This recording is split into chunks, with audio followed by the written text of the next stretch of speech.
Hello friends, എല്ലാവർക്കും നമസ്കാരം. വിക്രവേദ പ്രണയവിശേഷത്തിലേക്ക് എല്ലാവർക്കും സ്വാഗതം. അപ്പോൾ നമ്മുടെ വേദയുടെയും അച്ഛനോടുമുള്ള സംസാരങ്ങളെല്ലാം കഴിഞ്ഞ് നമ്മുടെ വിക്രം നേരെ പോകുന്നത് ഒരു പലചരക്ക് കടയിലേക്കാണ് കേട്ടോ.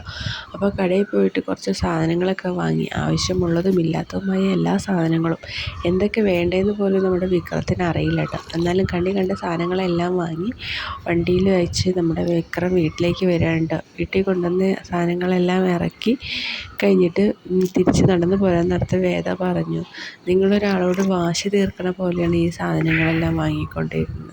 ഇങ്ങനെയല്ല ചെയ്യേണ്ടത്. അന്നൊരു വീട്ടിലേക്ക് വേണ്ട കാര്യങ്ങൾ ചോദിച്ചറിഞ്ഞ് ചെയ്യാൻ പഠിക്കണം. അല്ലെങ്കിൽ ഭാര്യയോടോ അമ്മയോടോ ഒക്കെ ചോദിച്ചറിഞ്ഞിട്ട് വേണം ചെയ്യാൻ. ഇത് മറ്റുള്ളവരോടുള്ള വാശി തീർക്കാൻ വേണ്ടി കുറേ സാധനങ്ങൾ കുടുംബത്തേക്ക് കൊണ്ടുവന്ന് കൊടുത്തിട്ട് കാര്യമില്ല. വീട്ടിൽ ഒരു നല്ല മകനായിട്ട് ജീവിക്കാൻ നോക്കണം. എന്നാലാണ് മറ്റുള്ളവർക്കൊരു സ്നേഹം തോന്നുള്ളൂ എന്ന് നമ്മുടെ വേദ വിക്രത്തിനോട് പറയുകയാണ് കേട്ടോ. അപ്പോൾ വേദയുടെ വാക്കുകൾ കേൾക്കുമ്പോൾ വിക്രം ഒന്നും മിണ്ടുന്നില്ല.